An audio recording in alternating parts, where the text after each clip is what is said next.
डरने खौफ है कि मैं ये प्रधान हूँ, मैं 200 जगह पे अकेली सोऊंगी, हमारे साथ क्या हो सकता है। तो साली क्या सोची कि मैं प्रधान बन जाऊंगी तो राम के भट्टा वाले मुझसे डर जाएगा। ऐसा मौका बार बार नहीं मिलता। ये साली गहरी नींद में सो रही है, शायद से पहले मैं सब बेहोशी में सुहाता हूँ, उसके बाद मैं इसके साथ कारनामा करूंगा, आराम कर दूंगा।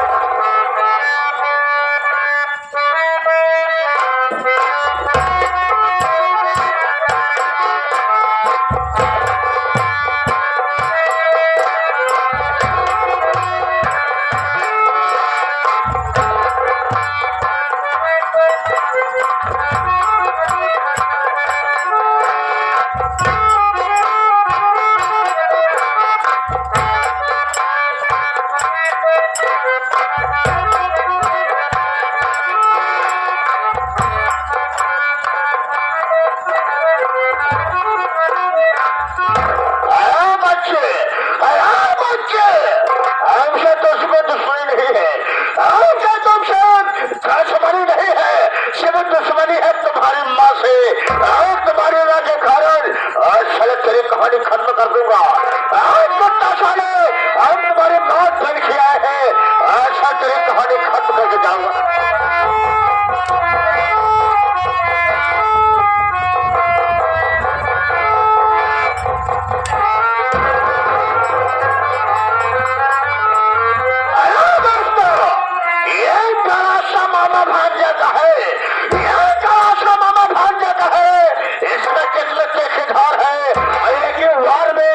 बच्चे का पेड़ा पार है कुत्ता साले, ऐसा तेरी कहानी हरा दो खत्म।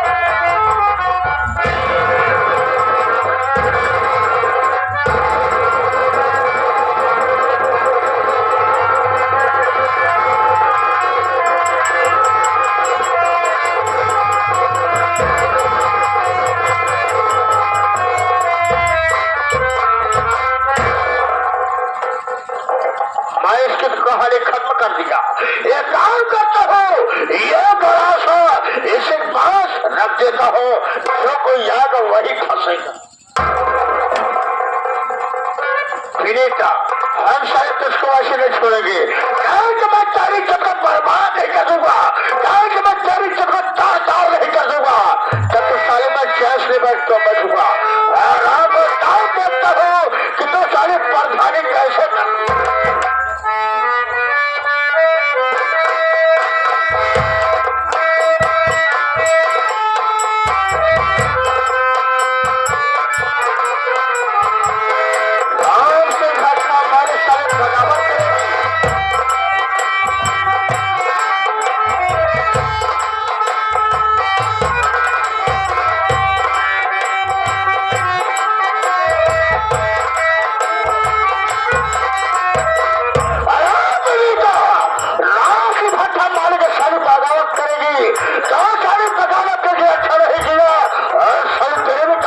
कर दूंगा।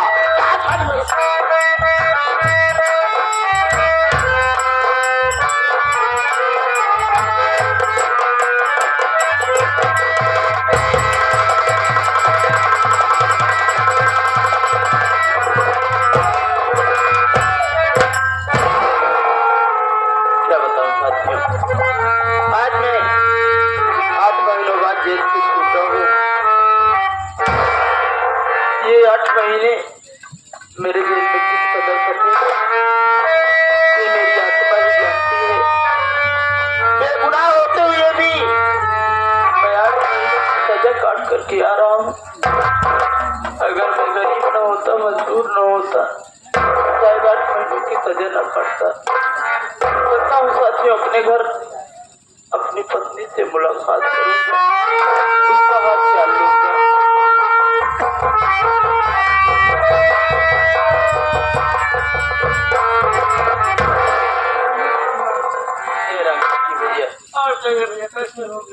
ठीक हो प्रमोद, अपना बताओ कैसे हो तुम? अपने भी ठीक ठाक से भैया।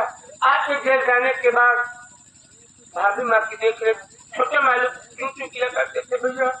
साथ साथ मैं भाभी को बराबर समझाता था कि भाभी माँ भगवान पे भरोसा रखो, एक दिन अब लोग लूट के आएंगे भैया। आप ही के घर तो बेचार आता, आप रास्ते में मिल गए मेरे भाई।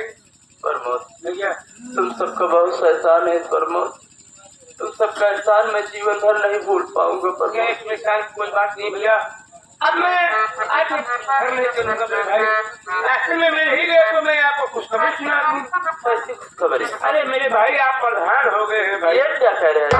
आप कहे अपने ग्राम सभा कालीपुर में महिला सीट आई पिंटू भैया, भाभी माँ को इलेक्शन लड़वाए, भाभी माँ प्रधान हो गई भैया। आप प्रधानमंत्री हो गए हैं मेरे भाई।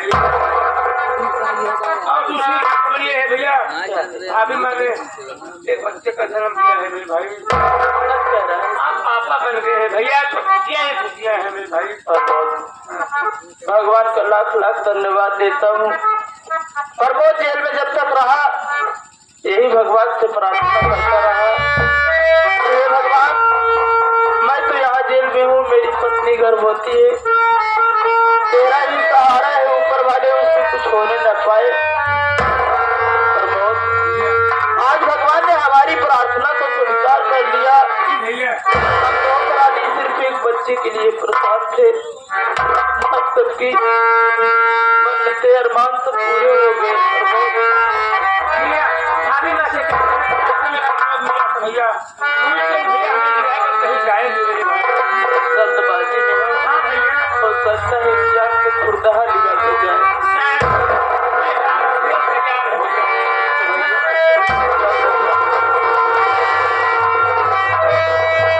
कहता हूँ साथियों अपने घर अपने पसंद करता हूँ।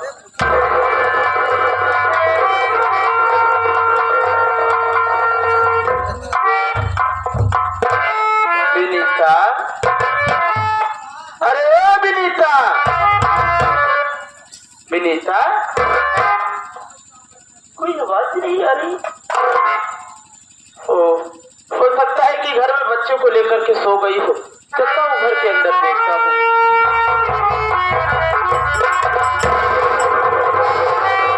अरे भगवान ये समस्या देखता हूँ, जब छोटे समय तुझको हिदायत दिया था लेकिन आने का फिर गलत काम कर बैठा। एक सामान तेरा आया था तेरे घर, देखा कर तेरे में करतू तो ये पहन हाथ करी चल, अब मेरे साथ में प्यार करके उतारू तेरे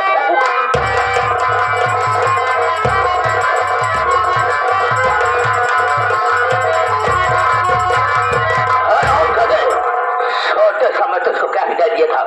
ध्यान से जाना हो, कोई गलत अवैध का मत करना, तुम्हारा तुझको फिर आना पड़े। अब साले तुझको फांसी से कोई बचा नहीं सकता है, फांसी मारते साले तुझको देगा।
प्रमोद मुझे मिल गया। उसने मुझे बताया कि भैया बड़ी खुशी की बात है कि आप एक बच्चे के बाप बन गए।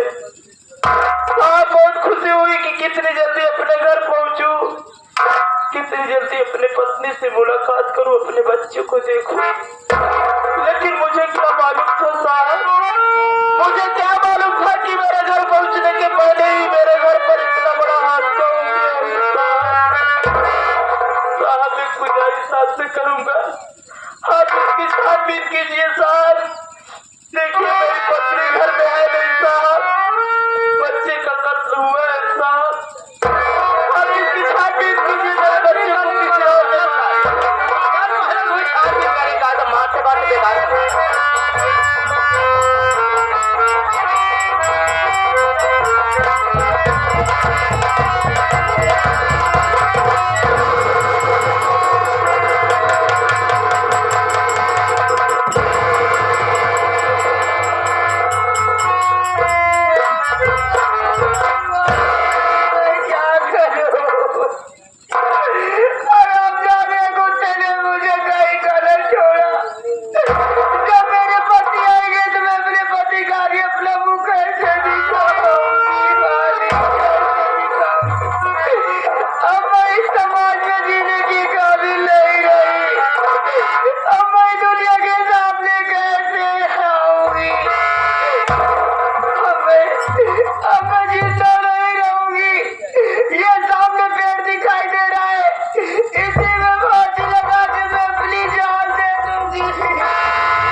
मुसीबत तुम्हारे ऊपर आई है जो किसी बियाबान जंगल में आकर के वो आत्महत्या करना चाहती है।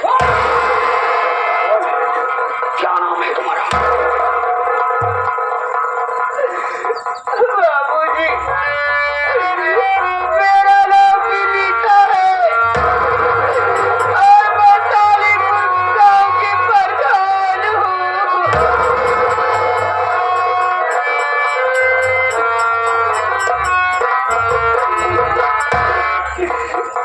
मेरे गांव का बच्चा मालिक ने मेरी इज्जत लूट लिया। मैं गरीब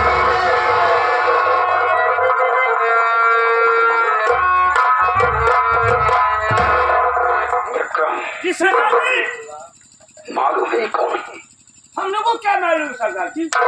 ये कोई कह रही है तो ये मेरी वही पराई भौजाई है जो भौजाई मुझे अपना बेटा समझती थी। आज वर्षों के बाद मैं लौट करके आया और आज मेरी भाभी फांसी लगा ना, थोड़ी सी देर हो गई होती तो आज मेरी भाभी इस दुनिया से चली गई होती। मेरा बाप सारा राम सिंह मेरी भाभी की आबरू को लूट करके बर्बाद कर डाला।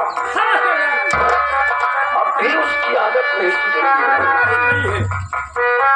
मैं कैसे कहूँ कि मैं डाकू बदनाम नहीं बल्कि तुम्हारा देवर पिंटू हूँ।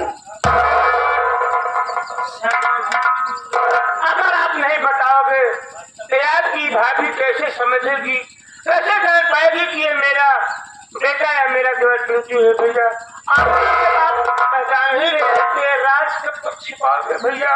तो आपको बताना ही पड़ेगा मेरे भाई। ठीक है मेरे भाई, इधर आओ।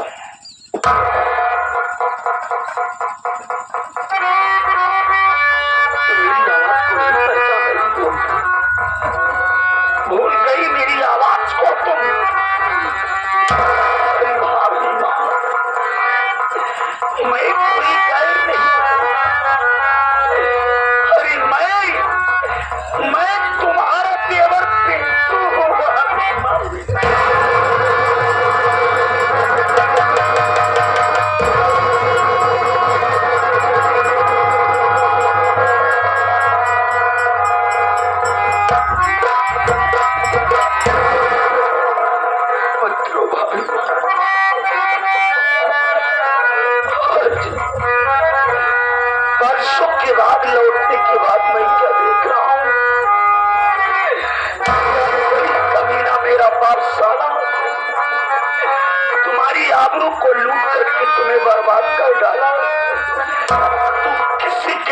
सामने मुंह दिखाने के लायक नहीं रह गई भाभी माँ। चिंता ना करो भाभी माँ, तुम्हारा देवर पिंटू लौट करके आ गया है भाभी माँ। तुम्हारी जिंदगी बर्बाद हो गई। जैसे मैं तुमसे कुछ कहूंगा तो क्या इस देवर की बात को मानोगी भाभी माँ? सुनो मेरी बात।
से भी नीता, आज से तुम्हारा नाम डाकू बिजमा होगा।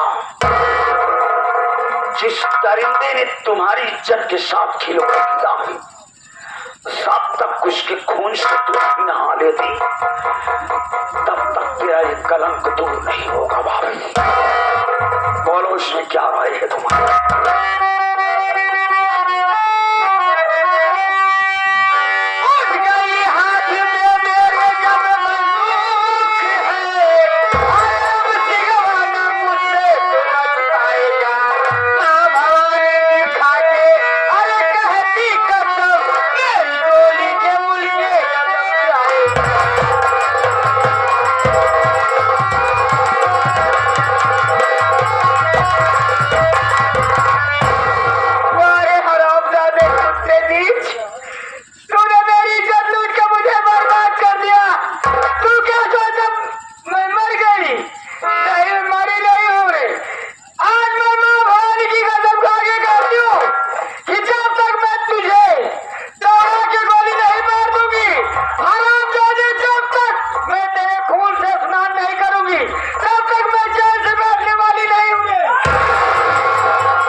एक कलम और काफी ला,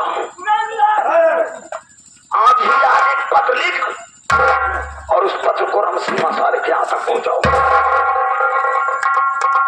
देखो राम सिंह भट्टा मालिक तुम्हें मालूम हो? राम सिंह भट्टा मालिक तुम्हें मालूम हो कि आज रात 12 बजे, आज रात 12 बजे तुम्हारे यहाँ डालने आ रहे हैं।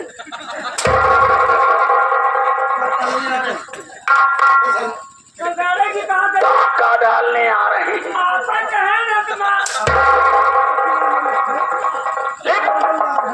हमारे पास टाइम नहीं है, ज्यादा मस्ती करेगा तो अपनी हिफाजत के लिए जितनी पुलिस फोर्स लगाना हो लगा सकते हो। तुम्हारा जानी दुश्मन डाकू बदनाम, डाकू बिजमा। अबे उधर लिख रहा है, इधर लिख रहा है।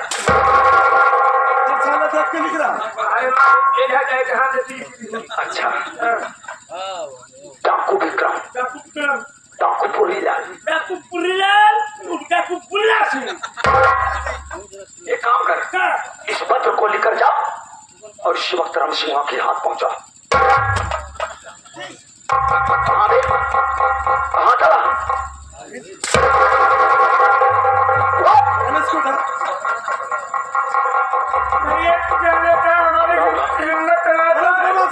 डरपोक है सारा, ये नहीं लेकर जाएगा मुन्ना, ये सारा काम बुल्ला सिंह करेगा।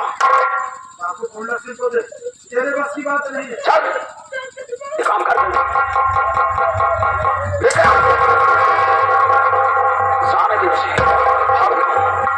तुम हमारे साथ चलो, हम इस वक्त अपनी गुफा में चल रहे हैं।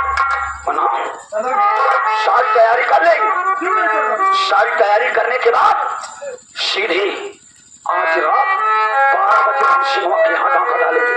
आओ हम चलते हैं गुफा की तरफ।